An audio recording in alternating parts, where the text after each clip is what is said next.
నమస్కారం. Welcome to hello Telugu. ఈరోజు మనం అందరూ ఎంతో ఆసక్తిగా ఎదురుచూస్తున్న దుల్కర్ సల్మాన్ లేటెస్ట్ సినిమా కాంతా టీజర్ గురించి మాట్లాడుకుందాం. దుల్కర్ పుట్టినరోజు సందర్భంగా రిలీజైన ఈ టీజర్ అభిమానులకి ఒక స్పెషల్ ట్రీట్ అనే చెప్పాలి. మరి టీజర్ ఎలా ఉంది? సినిమాపై అంచనాలు పెంచిందా? చూద్దాం. టీజర్ ప్రారంభం నుంచే మనల్ని ఒక విభిన్నమైన ప్రపంచంలోకి తీసుకువెళ్తుంది.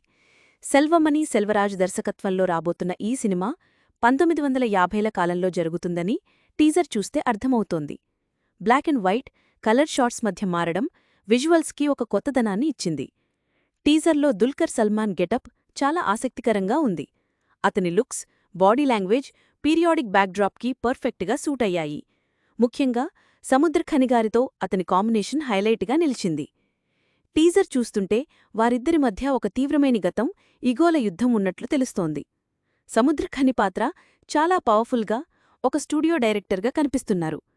శాంతా అనే పేరుతో హారర్ సినిమా షూట్ చేస్తున్నట్టు చూపించి దాన్ని కాంతాగా మార్చడం అనేది కథలో ఒక ట్విస్ట్ అనిపిస్తోంది. దుల్కర్ డైలాగ్ డెలివరీ, అతని ఎమోషన్స్ చాలా ఇంపాక్ట్ఫుల్గా ఉన్నాయి. భాగ్యశ్రీ బోర్సే కూడా కొన్ని షాట్స్లో మెరిశారు. డానీ శాంచెజ్ లొపెజ్ సినిమాటోగ్రఫీ అద్భుతం. ప్రతి ఫ్రేమ్ ఒక పెయింటింగ్లా ఉంది. పీరియడ్ సెట్టింగ్ను చాలా చక్కగా చూపించారు. ఝనూ చంద్ర మ్యూజిక్ టీజర్కు మరింత డెప్త్ ఇచ్చింది. బ్యాక్గ్రౌండ్ స్కోర్ సీన్స్కి తగ్గట్టుగా ఉండి ఉత్కంఠను పెంచింది. రానా దగ్గుబాటి కూడా ఈ సినిమా నిర్మాణంలో పాలుపంచుకోవడం సినిమాపై అంచనాలను పెంచుతోంది.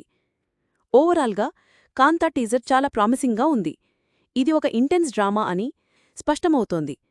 దుల్కర్ సల్మాన్ ఎప్పటిలాగే తన వైవిధ్యమైన పాత్ర ఎంపికతో ఆకట్టుకున్నాడు. విజువల్స్, మ్యూజిక్, నటీనటుల పర్ఫార్మెన్స్ అన్నీ కలిసి సినిమాపై భారీ అంచనాలను రేకెత్తిస్తున్నాయి. September 12న cinema రిలీజవుతోంది. ఈ కాంతా టీజర్ రివ్యూ మీకు నచ్చిందని ఆశిస్తున్నాను. సినిమా విడుదలయ్యాక పూర్తి రివ్యూతో మళ్ళీ కలుద్దాం. ఈ వీడియో నచ్చితే లైక్ చేయండి, షేర్ చేయండి మరియు మా ఛానల్ను సబ్స్క్రైబ్ చేసుకోవడం మర్చిపోకండి. మరోసారి కలుద్దాం.